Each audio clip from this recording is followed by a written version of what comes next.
안녕하세요 여러분, 반갑습니다. 박프로입니다. 오늘 8월 25일 주말, 내일부터 이제 삼성전자에 대한 흐름을 좀 읽어드리는 시간을 가져볼 텐데요. 일단 삼성전자 보기 전에 토요일 날 새벽에 제가 이 잭슨홀 파월 연설을 좀 살펴봤는데, 드디어 때가 왔다라는, 그리고 금리 인하를 이제 4년 만에 이제 시행한다라는 내용들이 나왔습니다. 그런 기대감인지 나스닥이 또 폭등을 했고요.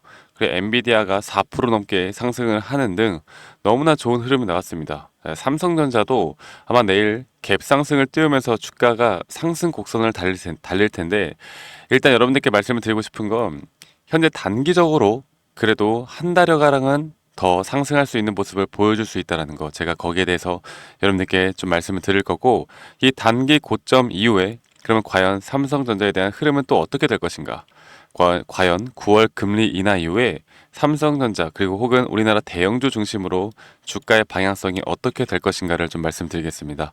자, 일단 기사를 보면요, 나스닥이 1.5% 정도 랠리가 되었고, 파월 비둘기 등판으로 금리 인하 드디어 시간이 되었다라는 내용들이 나왔는데, 이 중앙은행이 9월에 주요 정책 금리를 드디어 인하할 것이다라는 기대감이 굳혀지면서 이렇게 랠리가 나왔습니다. 엔비디아 같은 경우도 최근에 주가가 100달러 이하까지, 경기 침체에 대한 우려로 100달러 이하까지 빠졌다가 다시 한번 4.55% 상승하는 모습을 보여주었죠. 자, 그러면 제가 삼성전자에 대해서 여러분들께 가장 강조를 드리고 있는 게, 결국에 지금 우리나라 시장, 특히 코스피 코스닥 그리고 삼성전자나 SK하이닉스도 마찬가지인데, 개별 종목에 대한 흐름을 보기보다 지금 삼성전자에 대한 주가의 흐름을 예측하기 위해서 첫 번째로 봐야 하는 게 바로 이 글로벌 시장의 흐름, 그리고 미국 시장의 흐름입니다. 결국 그리고 두 번째로 봐야 하는 게 이 섹터의 흐름이고요. 그리고 세 번째, 마지막이 바로 이 개별 종목, 우리 삼성전자에 대한 뭐 재료나 모멘텀을 우리가 파악하고 공부하는 건데, 개별 종목에 대해서만큼은 저희가 뭐 의심할 여지가 없죠. 뭐 디램에 대한 앞으로 이 쇼티지, 그리고 가격 상승, 그리고 또 뭐가 있어요? HBM이죠. 이 HBM에 대해서 한 가지 좀 말씀을 드려보자면, 결국 엔비디아 인증이 늦춰지고 있는 건데, 이 엔비디아가 그 블랙웰에 대한 이슈가 좀 생겼어요. 그래서 아마 좀 지연이 되고 늦춰질 것이다라는 이야기들이 나오고 있기 때문에, 엔비디아도 그렇게 급한 상황이 당장은 아니고, 그렇다라고 해서 삼성전자가 급하냐? 그것도 아니죠. 자, 현재 미국에서 그런 내용들이 나오고 있습니다.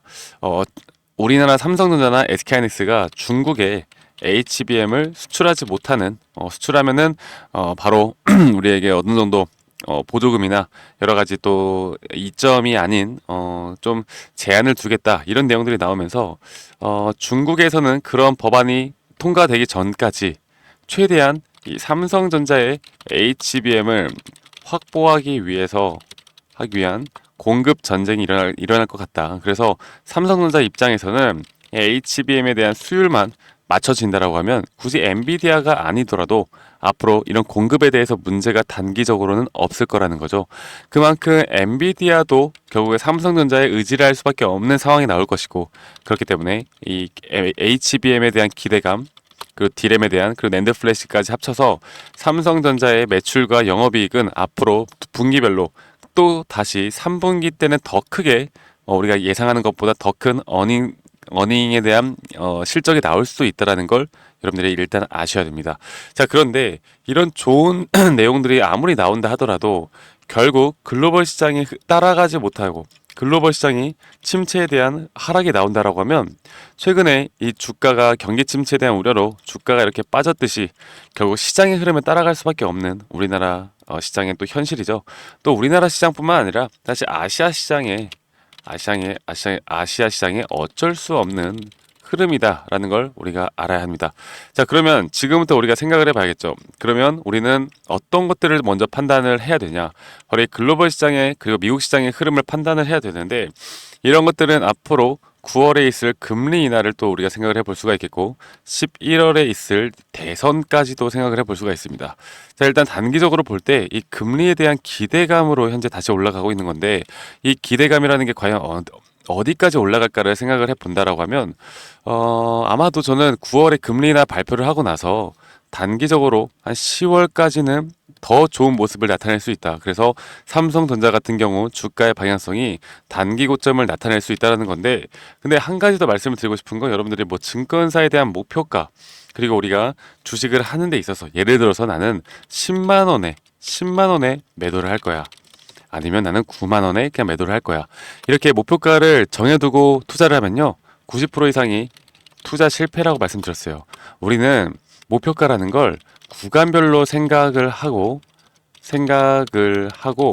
이 목표가가 왔을 때, 혹은 목표가가 도달하지 않았더라도 고점 신호를 파악하는 게 가장 중요하다고 말씀드렸습니다.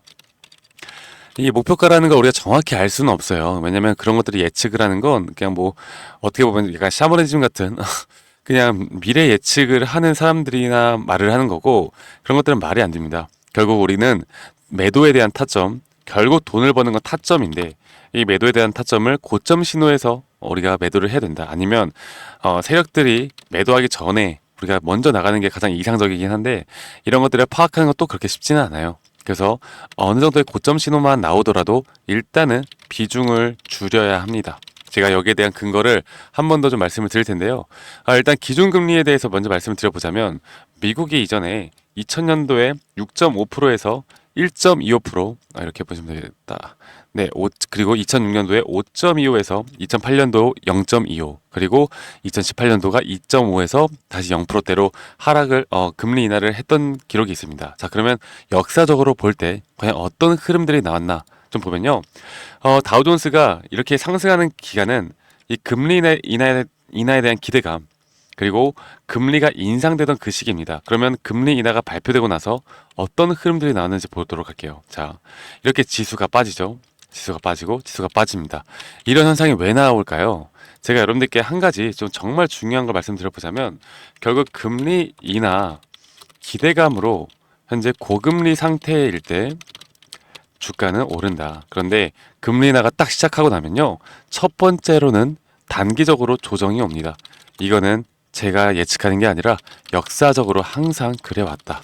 그 이유가 무엇이냐? 바로 경기 침체는 아직까지, 침체에 대한 우려는 끝나지 않았고, 그리고 금리 인하를 시작한다는 건 결국 경제에 어떠한 문제가 있기 때문에 금리 인하를 시작한다고 보시면 되세요. 물론 언론에서는 경기 침체 우려도가 다 끝났고 앞으로 좋은 일만 있을 것이다 라고는 말들이 많은데, 언론을 100% 믿으면 안 됩니다. 아시겠죠? 그래서 제가 앞으로 우리 삼성전자 같은 경우는 제가 첫 번째로 여러분들께 브리핑을 매일 해드릴 건데, 첫 번째로는 이 시장의 상황, 글로벌 시장의 상황을 보면서 우리가 구간별 예측 목표를 정해야 한다. 그리고 두 번째로 이 섹터, 반도체 쪽의 흐름들, 이거는 아마 11월 대선에 있을 이 트럼프의 발언들도 좀 신경 써야 합니다. 그리고 마지막으로가 이제 삼성전자에 대한 흐름들, 뭐 최근에 파업도 있었고, 그리고 HBM에 대한 이슈도 있고, 또 좀 최근에 개인 투자자들이 많이 떠났다고 해요. 그러면 개인적으로 앞으로 단기 고점이 형성되어가는 그 고점이 나올 때, 그 고점에 대한 가격대가 올 때 개인들은 다시 한번 시장 참여가 나갈 것이고, 여기에서 단기 고점에 대한 부분이 분명히 나올 거라 봅니다. 앞으로 대처를 해 나가는 건 결국 매도 타점을 잡는 거고, 우리가 매도 타점에 대해서 단기적으로 대응을 한다라고 하면 조정에 의한 흐름들을 우리는 또다시 비중을 싣고 올라가는 흐름들을 이용해 볼 수가 있겠죠.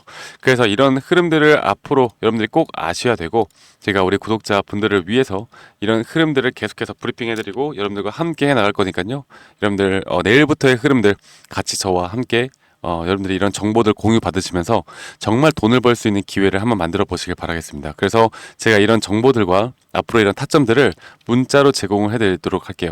010-2011-9671로 저에게 삼성이라고 문자 한 통 남기시면 되시겠는데, 문자 남기시기 전에 여러분들 구독 한 번씩만 꼭 눌러주시고, 네, 우리 구독자분들과 제가 이렇게 타점 그리고 브리핑을 해드리는 만큼, 또 제 영상을 시청해 주시는 우리 구독자분들에게 제가 이런 분석을 해드리는 만큼 여러분들 구독 한 번씩만 꼭 해달라는 거, 그리고 구독과 좋아요도 한 번씩만 꼭 눌러주시면 감사하겠습니다. 아시겠죠?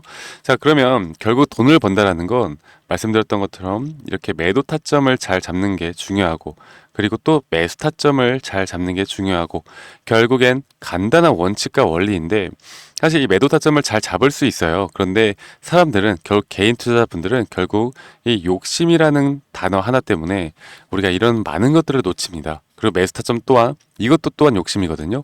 우리가 기관과 세력을 이길 수 있는 건 결국 기다림, 네, 기다림과 관망. 그쵸? 우리는 이런 것들을 해 나갈 수 있습니다. 기관과 외국인들은 어쨌든 간에 이런 지수의 흐름에 따라 또 계속해서 포트폴리오를 짜야 하고, 매수가 들어가야 하고, 매도가 들어가야 하는 건데, 우리가 조금 더 이성적이고 냉철하게 판단을 해 본다라고 하면 얘네들이 만들어내는 흐름을 우리가 포착을 할 수가 있어요. 그래서 앞으로 이런 고점 신호가 떴을 때 이런 매도 타점에 대해서 제가 우리 구독자분들과 함께 공유를 해 드릴 거니까요. 여러분들 걱정하지 마시고 삼성전자 충분히 더 올라갈 수 있습니다. 그리고 장기적인 플랜으로 본다라고 했을 때 주가는, 저는 앞으로 금리 인하에 대한 안정권이 들어서고 그때부터 10만 전자, 12만 전자 가능하다고 보거든요. 앞으로 이런 고점까지 끌고 갈 수 있는 힘은 결국 우리는 대응을 통해서 심리적인 안정감을 가지고 가야 한다라는 거. 그래야 우리가 복리로 더 크게 수익을 쌓아갈 수 있다라는 거, 제가 한 번 더 좀 말씀을 드리겠습니다. 아시겠죠? 자, 그래서 삼성이라고 문자 한 통 주시면 되시겠고요.